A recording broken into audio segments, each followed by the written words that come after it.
ये इस वक्त आप देख सकते हैं कि पुलिस ने जो है वो क्रैकडाउन किया है यहाँ पर, और पुलिस वाले जो है पथराव कर रहे हैं यहाँ पर। ये आप देख सकते हैं यहाँ पर ये सारे पुलिस वाले यहाँ पर पथराव कर रहे हैं, और लाइव मनाजर देख सकते हैं, लाइव मनाजर आपको दिखा रहे हैं। पुलिस जो है वो तशद्दुद कर रही है यहाँ पर लोगों पर, और ये आगे जो आपको दिखा रहे हैं पुलिस तशद्दुद कर रही है लोगों के ऊपर, शदीद किस्म का तशद्दुद किया जा रहा है। रेंजर्स के जवान जो हैं वो यहाँ पर ड्यूटी दे रहे थे, थोड़ी देर पहले हमने देखा था कि रेंजर्स के जवान यहाँ पर सिक्योरिटी के लिए खड़े हुए थे, तो उससे आगे जो नाका था उस नाके पर पुलिस पहुँची है और वो यहाँ पर आई है। अभी कारकुनान जो है दोबारा भागे हैं आगे की तरफ।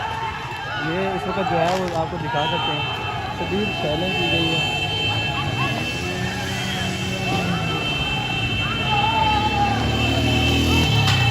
पुलिस जो है वो अभी भाग रही है यहाँ से, आपको लाइव मनाजर दिखा रहे हैं कि पहले पुलिस ने जो है वो पेशकदमी की, उसके बाद जो है वो दोबारा से पीछे की तरफ भागी है पुलिस।